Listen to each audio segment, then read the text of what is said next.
एक लड़का जो लड़की को बचपन से प्यार करता है, पर उस लड़की ने हमेशा उसे मैनिपुलेट ही किया। इनकी लव स्टोरी का अंत क्या होगा? हेलो फ्रेंड्स, आज मैं आपको ग्रेट एक्सपेक्टेशन ये 1998 की एक रोमांटिक हॉलीवुड मूवी एक्सप्लेन करने वाला हूँ। अगर आपको अच्छी लगती है तो प्लीज इसे लाइक और कमेंट जरूर कर दीजिए। अब बिना किसी देरी के एक्सप्लेनेशन स्टार्ट करते हैं। मूवी स्टार्ट होती है और एक छोटे से बच्चे को हम देखते हैं। इसका नाम है फिन। फिन फिशिंग करने के लिए आया हुआ था, वहीं पर वो ड्राइंग भी करता है। बड़ा होने के बाद फिन ही यह सब स्टोरी हमें बता रहा है। उसे पानी में कुछ दिखा और अचानक से एक आदमी उसे पकड़ लेता है। उसका मुंह उसने बंद कर दिया। वो कहता है, मेरे बारे में किसी को भी कुछ भी मत बताना, अगर तुमने बता दिया तो तुम्हें मैं मार डालूंगा। फिन जब शांत हुआ तो उस आदमी ने उसे कहा कि जाओ और मेरे लिए कुछ फूड वगैरह लेकर आओ। वो एक क्रिमिनल है जो जेल से भाग चुका है। अपने कब्ज खोलने के लिए उसे बोल्ट कटर की जरूरत थी। फिन बहुत ही डर जाता है और वैसे ही घर आ जाता है। बचपन में उसके पेरेंट्स गुजर गए थे। अब वो अपनी सिस्टर और सिस्टर के बॉयफ्रेंड के साथ रहता है। सिस्टर के बॉयफ्रेंड ने उससे पूछा कि कुछ अलग लग रहा है, क्या हुआ? फिन को लग रहा था कि सिस्टर के बॉयफ्रेंड को बता देना चाहिए, पर वो कुछ भी नहीं कहता। उस आदमी ने उसे खाना और बोल्ट कटर लाने के लिए कहा था। रात में फिन सब चीजें लेकर उस क्रिमिनल के पास पहुंच गया। उसने उसके लिए कुछ अल्कोहल, कुछ मेडिसिन भी लाई हुई थी। क्रिमिनल फिन से कहता है कि मेरे साथ चलो, क्योंकि उसे फिन की बोट की जरूरत थी। इसी बोट पर बॉर्डर क्रॉस कर मैक्सिको जाने वाले थे, पर तभी अचानक से बॉर्डर की पुलिस ने इन्हें देख लिया। ये क्रिमिनल जल्दी से बोट से उतर जाता है और एक जगह पर जाकर रुक गया। पुलिस ने फिन से बात की, उससे पूछा तुम यहाँ कर क्या रहे हो? फिन कहता है कि मैं ऐसे ही हैंग आउट कर रहा हूँ। तो पुलिस उसे लेकर जाकर उसे घर छोड़ देते हैं। घर आने पर फिन अपनी सिस्टर के बॉयफ्रेंड के साथ, जिसका नाम है जो, काम पर जाता है। इनके स्टेट के सबसे अमीर लेडी के घर पर इन्हें काम करने के लिए जाना था। जब ये लेडी यंग थी तो उसकी शादी में उसका ग्रूम उसे छोड़कर चला गया था। उसके बाद से वो पागल हो गई। इसी वजह से उसका घर तहस नहस पड़ा हुआ था। इसी का काम फिन और जो करने वाले थे। जो घर में गया और फिन बाहर ही रुक गया। वही गार्डन में फिन ने एक लड़की को नोटिस किया। वो अचानक से वहां से चली भी गई थी। जो घर में गया और उसके लिए पैसे रखे हुए थे।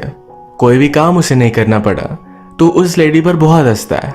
घर आने पर फिन की सिस्टर को उसी लेडी का कॉल आया था। वो लेडी फिन को अपनी ग्रैंड डॉटर के साथ खेलने के लिए बुला रही थी। जो और फिन की सिस्टर दोनों बहुत ही खुश हो जाते हैं, क्योंकि फिन को अच्छे पैसे मिलेंगे। यही टीवी पर फिन देखता है कि वो क्रिमिनल पकड़ा जा चुका है। अगले दिन फिन उस लेडी के पास गया। इस लेडी का नाम था नोरा। वहां पर वो नोरा की ग्रैंड डॉटर एस्टेला से मिला, जो बहुत ही ब्यूटीफुल थी। नोरा फिन से मिलती है और डायरेक्टली उसके साथ डांस करने लगती है। वो खुद बोर हो रही थी, तो इसी वजह से उसने फिन को बुलवाया हुआ था। फिन कहता है मैं डांस नहीं कर सकता, पर मुझे ड्राइंग आती है। नोरा ने उसे इनकरेज किया। वो एस्टेल का पोर्ट्रेट बनाने के लिए उसे कहती है। पोर्ट्रेट बनाते हुए वो उससे पूछती है तुम्हें एस्टेल के बारे में क्या लगता है? फिन कहता है कि वो बहुत ही ब्यूटीफुल है। नोरा कहती है तुम अभी से उससे प्यार में हो, उससे प्यार करना मत, वो सिर्फ तुम्हारा दिल ही तोड़ेगी। तुम उसके पीछे पड़े रहोगे और वो हमेशा तुम्हें हर्ट करेगी। ये बात एक बच्चा समझ नहीं सकता। अब वो प्यार करता है तो करता है। इसके बाद फिन और स्टेल जब नीचे आए तो घर में फाउंटेन चल रहा था। इसी फाउंटेन से स्टेला पानी पीती है। उसने फिन को भी ट्राई करने के लिए कहा। फिन जब वे ट्राई कर रहा था तभी स्टेला उसे किस कर लेती है। उसे बहुत अच्छा लगा। इस मूवमेंट को कैप्चर करने के लिए घर जाकर वो इसकी पेंटिंग बनाता है। इसके बाद एक दिन उसकी सिस्टर उसे छोड़कर चली गई और कभी भी वापस नहीं आई। सिस्टर के बॉयफ्रेंड ने हमेशा फिन का ख्याल रखा। उन्होंने सिस्टर के बारे में बाद में कभी भी बात नहीं की। फिन और एस्टेला एक साथ घुल मिलने लग गए थे। इसी तरीके से ये दोनों बड़े हो गए। एक दिन एस्टेला को पार्टी में जाना था, पर नोरा उसे मना कर रही थी, क्योंकि पार्टी होने के बाद उसे वापस लाने के लिए कोई भी नहीं था। फिन कहता है मैं उसके साथ जा सकता हूँ। एस्टेला को सही नहीं लगता, पर वहां जाने का उसका यही ऑप्शन था। इस पार्टी के लिए फिन बहुत ही एक्साइटेड हो गया। अच्छा सा सूट वगैरह पहनकर जब वो इस पार्टी में पहुंचा तो गेस्ट लिस्ट में उसका नाम नहीं है। एस्टेला ने जानबूझकर किया था, पर वो पार्टी में बोर हो चुकी थी, तो बाहर आकर फिन से मिलती है। कहती है मुझे कहीं लेकर चलो। फिन फिर उसे अपने घर लेकर आया। फिन ने बनाए हुए सारे ड्राइंग्स उसने देखे, जो उसे बहुत ही अच्छे लगे। वो कहती है तुम्हें न्यूयॉर्क जाना चाहिए, सारे आर्टिस्ट वही जाते हैं। अगर इस टाउन में रहे तो तुम्हारा कोई भी फ्यूचर नहीं रहेगा। इन्हीं ड्राइंग्स में उसने अपने खुद की भी पेंटिंग नोटिस की। वो इसमें बहुत ही ब्यूटीफुल लग रही थी। उसके हेयर्स भी अलग थे। वो फिन से पूछती है, क्या तुम्हें मेरे हेयर्स इस तरीके से अच्छे लगते हैं? फिन ने हाँ कहा। वो कहती है, तुम्हें और क्या अच्छा लगता है? वो उसके पास आ गए। फिन उसे टच करने लगता है। एस्टेला ने उसे किस कर लिया। तुरंत बाद उससे वो दूर चली गई। फिन कहता है कि हुआ क्या? उसे लेट हो चुका था तो अब घर जाना था। कुछ फ्रेंच में बोलकर यहाँ से वो चली जाती है। बचपन से लेकर आज तक फिन को इसी तरीके से वो ट्रीट करती है। कभी उसके बहुत ही करीब आ गई तो बहुत दूर चली गई। एक दिन जब फिन एस्टेला से मिलने के लिए उसके घर पर आया तो आसपास कहीं भी नहीं थी। नोरा ने फिन से बात की। कहती है, मेरी शादी में मेरा बॉयफ्रेंड मुझे छोड़कर चला गया था। वो ऐसा कर कैसे सकता था? आदमी बहुत ही घटिया होते हैं, उन्हें उसके लिए भुगतना पड़ेगा। मैंने जो गलती की एस्टेला कभी भी नहीं करेगी। उसने फिन को बताया कि अपनी एजुकेशन के लिए स्विट्जरलैंड चली जा चुकी है। एस्टेला ने फिन को इसके बारे में कुछ भी बताया नहीं था। फिन बहुत ही ज्यादा हार्ट ब्रोकन हो जाता है। उसकी प्यार से फेथ चली गई थी। अपने आप को उसने काम में डाल दिया। पेंटिंग करना भी छोड़ दिया था। वो कहता है, अब मैं खुद को खड़ा करूंगा। अच्छे से उसने फिशिंग वगैरह सीखी। जैसे टाइम बीतता गया वैसे वो इमोशनली स्टेबल था। एक दिन अचानक से एक लॉयर उसके पास आता है। उसने उसे कहा, मेरे एम्प्लॉयर ने तुम्हारी कुछ पेंटिंग्स देखी है। वो तुम्हें न्यूयॉर्क बुलाना चाहता है, तुम्हारा एग्जीबिशन रखना चाहता है। फिन को लगता है कि आदमी फेक है, ऐसा कुछ भी नहीं हो सकता। पर उस लॉयर ने उसे डायरेक्टली $1000 और फ्लाइट टिकट दे दिया। एस्टेला के जाने के बाद फिन ने पेंटिंग्स छोड़ दी थी। अब वो ये काम नहीं करना चाहता था, पर थोड़ा सोचने के बाद इसके लिए रेडी हो जाता है। उसे लगता है कि ये सब अरेंज करने वाली नोरा ही होगी, तो उसे मिलने के लिए हो गया। उसने उससे कहा कि मेरा न्यूयॉर्क में एग्जीबिशन है। फिन को पता था कि एस्टेल भी न्यूयॉर्क में ही है, तो नोरा से पूछता है, क्या वहां मुझे जाना चाहिए?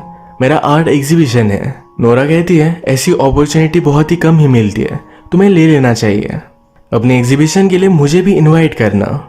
इसके बाद फिर फिन न्यूयॉर्क में पहुंच गया। फिन का एग्जीबिशन तो है, पर उसके पास कोई भी पेंटिंग नहीं थी। वो पेंटिंग करने के लिए डर रहा था। वो सोच रहा था कि लोग उसके काम को जज करेंगे। आर्ट गैलरी की मैनेजर उसे कहती है, मुझ में तुम्हें आर्टिस्ट दिखता है, तुम्हारे पास 8 वीक्स है, इसमें कुछ तुम ड्रॉ कर सकते हो, या सेकंड ऑप्शन या न्यूयॉर्क में घूम लो, जैसे आए थे वैसे वापस चले जाओ। फिन को अपने आप को प्रूव करना था, तो चैलेंज वो एक्सेप्ट कर लेता है। जब उसने ड्रॉ करने की कोशिश की तो पहले जिस तरीके से करता था वैसे फिर से करने लग गया।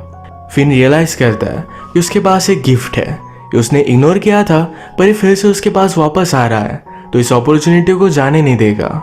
एक जगह पर उसने फाउंटेन का टैप देखा। जिस तरीके से पानी पीते हुए एस्टेल के साथ उसकी फर्स्ट किस हुई थी, उसी तरीके से यह वो पानी पीने लग जाता है। फिर से एस्टेल उसी के साथ पानी पीती है। इतने सालों बाद ये फिर से मिले। एक दूसरे को देखकर बहुत ही खुश थे। एस्टेल ने फिन को कल एक जगह पर मिलने के लिए बुलाया। अगले दिन एक्साइटेड होकर फिन वहां पर पहुंच गया। एस्टेला फिन को अपने सब फ्रेंड्स से मिलवाती है, पर इस फ्रेंड्स में से एक उसका बॉयफ्रेंड था। फिन को इंट्रोड्यूस करवाते हुए एस्टेला ने कहा कि मेरा बचपन का प्यार है, बचपन में वो मेरी ड्राइंग बनाया करता था। एस्टेला अब चाहती है कि फिन उसकी फिर से ड्राइंग बनाए। बॉयफ्रेंड ये सब चीजें देखकर नर्वस हो गया था। एक दिन ऐसे ही बिना बताए एस्टेल फिन के घर पर पहुंच गई। उसे उसकी पोर्ट्रेट बनाने के लिए कहती है, पर वो न्यूड हो गई। फिन भी उसकी बहुत सारी ड्राइंग्स बनाता है। जितना टाइम उसके साथ थी वो ड्रॉ ही करता रहा। एस्टेला को कुछ और काम था, तो बिना कुछ बोले ही वहां से जा रही थी। उसके पीछे पीछे भागा। उसने पूछा, तुम हमेशा मेरे साथ ऐसा करती क्यों हो? क्या तुम्हें कुछ भी फील नहीं होता? एस्टेला ने कहा कि बचपन से मुझे एक ही बात पता है, ये सारा वर्ल्ड मेरा एनिमी है, उसे लाइफ में कुछ भी होप मिलने नहीं वाला। फिन कहता है कि तुम अपने बारे में बहुत ही गलत सोचती हो, तुम भी फील करती हो होपफुल हो, मैंने सारी चीजें तुम में देखी है। एस्टेला ने कहा कि मैं जैसी हूँ वैसे ही हूँ। एस्टेला को ये सब चीजें सही नहीं लगती। उसे लगता है कि लोग कभी भी बदलते नहीं। इसके बाद जब फिन घर पर था तो एस्टेला का बॉयफ्रेंड उसके पास आया। उसने एस्टेला की न्यू ड्राइंग्स वहां देखी। वो कहता है, एस्टेला मुझे जेलस कराने के लिए सब कुछ चीजें कर रही है, मैंने अब तक उसे शादी के लिए नहीं पूछा। वो फिन से पूछता है, तुम्हें क्या लगता है, मुझे प्रपोज करना चाहिए? फिन उसे हाँ कह देता है। वो और कुछ भी बोल नहीं सकता था। नेक्स्ट सीन में फिन को उसके एग्जीबिशन के मैनेजर ने बुलाया हुआ था। वो उसे बहुत ही बड़ा स्टूडियो देती है। फिन भी एक्साइटेड था। वो कहता है सारे न्यूयॉर्क में मेरी पब्लिसिटी होनी चाहिए। हमेशा उसने इस वर्ल्ड से कुछ भी मांगा नहीं था और अब उसे सब कुछ चाहिए था। उसे लगता है नोरा ने एक ही रीज़न की वजह से उसे न्यूयॉर्क भेजा, वो होगा कि वो एस्टेल की बराबरी का बन सके, सक्सेसफुल हो सके। एक दिन फिन और एस्टेल ये दोनों पार्क में आए हुए थे। इन्होंने बहुत सारी बातें की। इसके बाद एस्टेला फिन से कहती है मेरे बॉयफ्रेंड ने मुझे प्रपोज किया। फिन इस बात से हर्ट हो जाता है, पूछता है तुम ये सब चीज़ें मुझे क्यों बता रही हो। वो गुस्सा था क्योंकि एस्टेला इसी तरीके से हमेशा उसे प्ले करती है। एस्टेला कहती है मैं तुम्हारा ओपिनियन जानना चाहती हूँ। फिन गुस्से में उसे कॉन्ग्रेचुलेशंस कह देता है। रात में उसने रियलाइज किया कि उसे ऐसा उसे कहना नहीं चाहिए था। वो इस तरीके से उसे जाने नहीं दे सकता। हर जगह पर उसने उसे ढूंढा। एस्टेला अपने बॉयफ्रेंड के साथ एक डेट पर गई हुई थी। वहीं पर वो पहुंच गया। बॉयफ्रेंड के सामने उसका हाथ पकड़कर उसके साथ डांस करने लगता है, फिर डायरेक्टली अपने घर लेकर आया। ये दोनों इंटीमेट हो गए। रात में एस्टेला उसे दूर जाकर बैठी थी। फिन पूछता है कि क्या हुआ। वो कहती है मुझे नोरा से मिलकर आना पड़ेगा। फिन कहता है कि मेरी एग्जीबिशन तक तुम वापस आ जाओगी। एस्टेला कहती है मैं तुम्हारा एग्जीबिशन मिस नहीं कर सकती है। इसके बाद बहुत दिन हो गए। फिन का एस्टेला से कोई भी कांटेक्ट नहीं हुआ। एग्जीबिशन का डे आ जाता है। यहाँ पर हर जगह वो एस्टेला को ही ढूंढ रहा था। वो बहुत ही डिस्टर्ब हो गया। तभी जो ने आकर उसे सरप्राइज किया। फिन सरप्राइज तो था पर फिर भी एस्टेला की वजह से वो डिस्टर्ब था। यहाँ इस पार्टी में जो सबसे मिलता है। जो के कपड़े फिन को अच्छे नहीं लगे। जो बहुत ही प्राउड थे। वो सबसे कह रहे थे कि फिन बहुत ही छोटे से टाउन से है, पर फिर भी इतने बड़े शहर में इतना बड़ा एग्जीबिशन उसका है। फिन नहीं चाहता था कि उसे कोई भी जज करे, इसलिए वो एम्बैरेस्ड हो जाता है। यही बातें करते करते जो एक वेटर से टकरा गया। सारी चीजें नीचे गिर गई थी। ये उठाने के लिए जो हेल्प कर रहा था। फिन कहता है कि इसे रहने दो, पर जो मानता नहीं। तो इस बात पर फिन डायरेक्टली उस पर चिल्ला पड़ा। फिन को जो लगता है ये जो ने रियलाइज किया। वो बेचारे हार्ट ब्रोकन थे। फिन उनके पीछे गया, पर वो कहते हैं जो भी तुम्हें सक्सेस मिला है ये तुम डिजर्व करते हो। इसके बाद वो यहाँ से चले गए। फिन का एग्जीबिशन बहुत ही सक्सेसफुल था। उसकी सारी पेंटिंग सोल्ड होके वो मिलीनियर बन चुका था। वो हमसे कहता है कि मैंने सब कुछ तो पा लिया, पर फिर भी मेरे पास कुछ भी नहीं था। जिन लोगों से मैं प्यार करता था उन्हें मैंने हर्ट कर दिया। रात में वो फिर एस्टेला के घर पर पहुंच गया। बाहर खिड़की पर उसे उसकी शैडो देखी। वो चिल्लाता है कि देखो अब मैं अमीर बन गया। क्या तुम्हें यही नहीं चाहिए था? मुझ में जो भी स्पेशल है ये सब कुछ तुम्हारी वजह से है। वो फिर ऊपर आ जाता है। खिड़की में एस्टेल नहीं तो नोरा थी। फिन ने पूछा कि एस्टेल कहाँ है। नोरा ने कहा कि उसकी शादी हो गई। नोरा ने फिर उसे सब कुछ रियलिटी बताई। वो कहती है कि आदमियों को किस तरीके से ट्रीट करना है, किस तरीके से मैनिपुलेट वो करे, यही ट्रेनिंग में बचपन से एस्टेल को दे रही थी। तुम सिर्फ उसके लिए प्रैक्टिस थे। मैंने तुम्हें वार्न किया था कि उससे प्यार मत करना, वो तुम्हारा दिल ही तोड़ेगी। जब तुम न्यूयॉर्क में आए तब उसका बॉयफ्रेंड उसे कमिट नहीं कर रहा था। तुम्हारे साथ रिलेशनशिप का प्रिटेंड करने के बाद उसके बॉयफ्रेंड को उसकी गलती रियलाइज हुई। मैरिज करने के लिए भी उसने सिर्फ तुम्हें यूज किया। फिन को ये सब सुनकर बहुत दर्द हुआ। वो नोरा के पास आता है। उसका हाथ उसने अपने दिल पर रखने के लिए कहा। वो कहता है अब मेरा दिल टूट चुका है। जिस तरीके से नोरा का फियांसे उसे छोड़ कर गया था, उस हार्ट ब्रेक में वो पागल हो गई। उसी तरीके से फिन का भी हार्ट ब्रेक हुआ है। नोरा ने अपनी गलती रियलाइज की। उसे बहुत बुरा लगा, पर अब बहुत ही ज्यादा लेट हो चुका था। एस्टेल अपने हस्बैंड के साथ एक अलग कंट्री में चली जाती है। आज रात जब फिन अपने घर पर आया तो नीचे कुछ लोग एक आदमी का वेट कर रहे थे। इनकी बातों से उसे पता चला कि उस आदमी को मार डालेंगे। एक आदमी बिल्डिंग में छुप रहा था, तो फिन ने उसे अपने घर में आने के लिए कहा। हम देखते हैं कि आदमी वही क्रिमिनल है जिसे बचपन में फिन ने हेल्प की थी। फिन उसे फर्स्टली पहचान नहीं पाता। फिन से बात करने के बाद, सक्सेस जानने के बाद, ये क्रिमिनल उस पर बहुत ही ज्यादा प्राउड था। फिन ने अभी भी उसे पहचाना नहीं था, तो ये क्रिमिनल बचपन में उसने फिन को जिस तरीके से पकड़ा था उसी तरीके से फिर से पकड़ लेता है। फिन ने उसकी आंखों से उसे पहचान लिया। फिन आज भी उससे बहुत डर रहा था। उसे जाने के लिए कहता है। क्रिमिनल ने कहा मैंने पुलिस को कॉल किया, थोड़े टाइम में यहाँ से मैं चला जाऊंगा। क्रिमिनल ने सारी पेंटिंग्स देखी। उसमें फिन ने उसकी भी एक पेंटिंग बनाई हुई थी। वो कहता है तुम कितने बड़े हो चुके हो, मैं तुम पर बहुत ही प्राउड हूँ। जब वो जा रहा था तो उसने कहा कि लॉयर ने बहुत अच्छा काम किया। ये उसी लॉयर के बारे में बात कर रहा था जिसकी वजह से फिन आज यहाँ है। फिन को क्लियर हो जाता है कि इसी क्रिमिनल ने उसे सारे पैसे दिए थे। वो फिर उसके साथ गया। वो कहता है हम पीछे के दरवाजे से निकल सकते हैं। क्रिमिनल कहता है कि अब मैं पेरिस जाने वाला हूँ। वहाँ की लड़कियाँ, वहाँ के नज़ारे बहुत ही अच्छे हैं। वो जाने के लिए एक्साइटेड था। ये चलते चलते स्टेशन पर आए, पर जो लोग क्रिमिनल को ढूंढ रहे थे वो भी वहाँ पर पहुँच गए थे।